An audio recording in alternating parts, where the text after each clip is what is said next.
kami yang terkait dengan penyakit hipertensi. Pertama-tama, perkenalkan nama anggota kami dari kelompok 3, yaitu pertama ada Datu Salurante, yang kedua ada Yufni Leosae, yang ketiga ada Samuel Mapada, tetapi tidak dapat hadir pada hari ini, dan saya sendiri Geralda Greselin.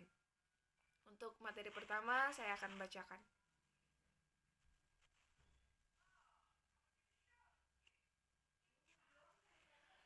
Pengertian penyakit hipertensi. Hipertensi atau penyakit darah tinggi sebenarnya adalah suatu gangguan pada pembuluh darah yang mengakibatkan suplai oksigen dan nutrisi yang dibawa oleh darah terhambat sampai ke jaringan tubuh yang membutuhkan. Kedua, riwayat alamiah penyakit hipertensi. Yang pertama, ada fase rentan.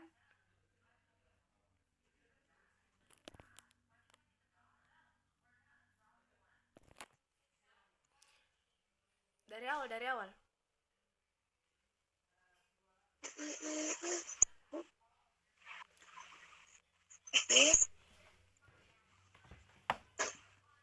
Oke. Baik, assalamualaikum warahmatullahi wabarakatuh. Selamat malam.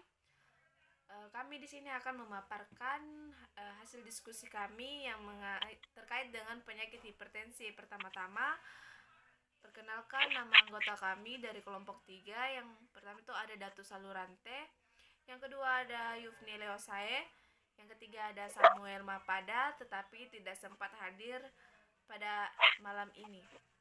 Dan saya sendiri Geralda Greselin. Dan untuk materi pertama saya akan bacakan.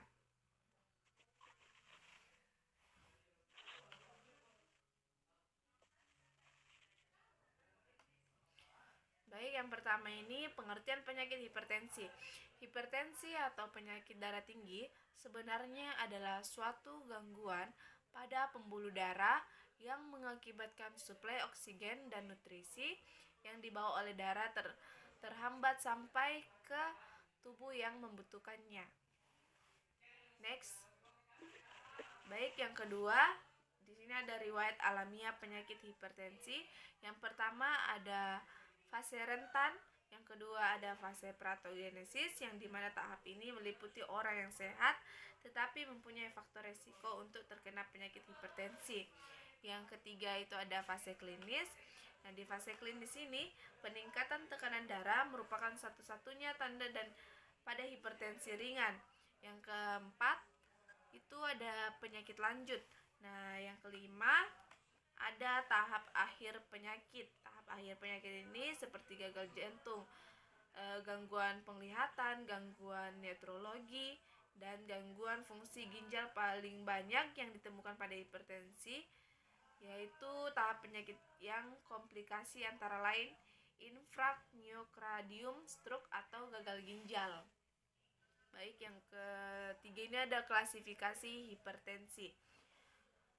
Yang pertama itu ada klasifikasi menurut WHO, kategori optimal, teknik darah sistol itu lebih kurang dari 120, tekanan darah distol itu 80. Kategori normal, tekanan darah sistol itu 130, tekanan darah distol 85. Kategori normal tinggi, tekanan darah sistol itu 130 sampai 139, dan tekanan darah distol dari 85 sampai 89. Kategori tingkat hipertensi ringan, tekanan darah sistol 140 sampai 159, tekanan darah distol itu dari 90 sampai 99. Kategori subgrup atau perbatasan, tekanan darah sistolnya itu 140 sampai 149, tekanan darah distolnya itu 90 sampai 94. Dan ketiga, kategori tingkat 2 atau hipertensi ringan, tekanan darah sistolnya itu 160 sampai 179, darah distolnya itu 100 sampai 109. Yang ke bagian B itu klasifikasi hipertensi menurut bentuknya. Pertama itu ada hipertensi menurut sistolik. Nah, sistolik adalah jantung berdenyut terlalu kuat sehingga dapat meningkatkan angka distolik. Yang kedua yaitu hipertensi distolik terjadi apabila pembuluh darah kecil menyempit tidak normal sehingga memperbesar tahanan terhadap aliran darah yang melaluinya dan meningkatkan tekanan darah distoliknya. Yang ketiga ada klasifikasi menurut gejala yang dibedakan menjadi hipertensi benigna, yang dimana dimaksud dengan keadaan hipertensi yang tidak menimbulkan gejala-gejala biasanya ditemukan pada saat penderita di check up. Yang kedua itu hipertensi maligna adalah hipertensi yang membahayakan, biasanya disertai dengan keadaan kegawatan yang merupakan akibat komplikasi organ-organ seperti otak, jantung, dan ginjal. Bagian D, next. Hipertensi dikenal secara luas sebagai penyakit. Kembali dulu ke D.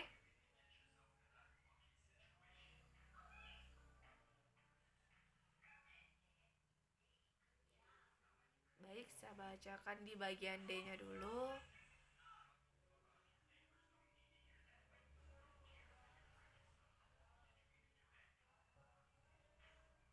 Ya. Di bagian D ini, bagian D.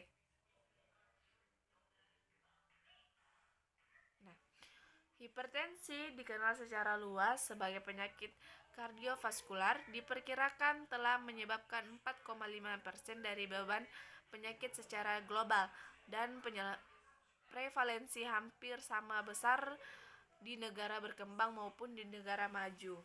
Baik, lanjut, next.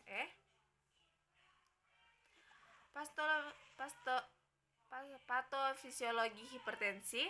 Patofisiologi hipertensi secara alami diawali dari kenaikan tekanan darah sesekali saja.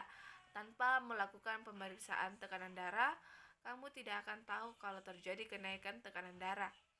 Yang F, resiko tinggi.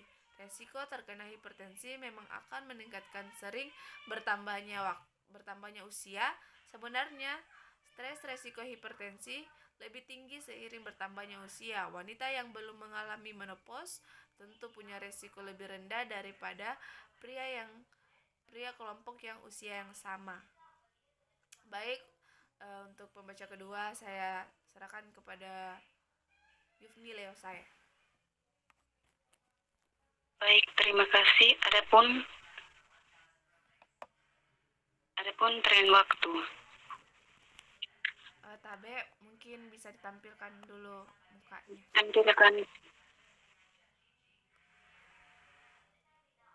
Lanjut, distribusi geografis. Semakin meningkatnya populasi usia lanjut, maka jumlah pasien dengan hipertensi kemungkinan besar juga akan bertambah hipertensi. Perkiraan sekitar 80%. Kenaikan kasus hipertensi terutama di negara berkembang tahun 2025 dari sejumlah 639 juta kasus di tahun 2000 diperkirakan menjadi 1,15 miliar kasus di tahun 2025. Lanjut, ini tren waktu. Adapun tren waktu sejak tahun 1970-an secara keseluruhan, prevalensi hipertensi belum pernah turun selama 20 tahun dari 3 survei nasional dan 1 survei pada 7 negara bagian prevalen HT berkisar 18-19%. Adapun perubahan utama terjadinya pada HT terkendali, peningkatan terjadi pada peduli HT 51% jadi 85%, beri baktif 36% jadi 74%, terkendali 16% jadi 57%. Baik, berikut faktor resiko. 1 faktor bisa diubah, 2 faktor tidak bisa diubah. Berikut pencegahan dan pengendalian. Cara penanganan dan perawatan hipertensi meliputi berobat atau memeriksa diri secara teratur, mempertahankan berat badan yang seimbang dengan mencegah kegemukan, mengurangi konsumsi garam atau natrium, tidak merokok, memperhatikan diet dengan memperbanyak makan buah dan sayur dan membatasi minuman alkohol. Lanjut kesimpulan. Hipertensi adalah suatu keadaan di mana tekanan darah menjadi naik karena gangguan pada pembuluh darah yang mengakibatkan suplai oksigen dan nutrisi yang dibawa oleh darah terhambat sampai ke jaringan tubuh yang membutuhkannya.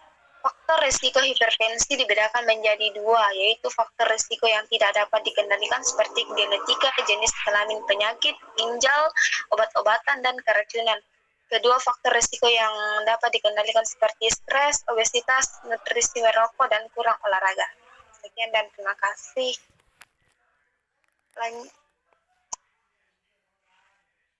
Baik, itulah hasil pemaparan dari kelompok 3 kami.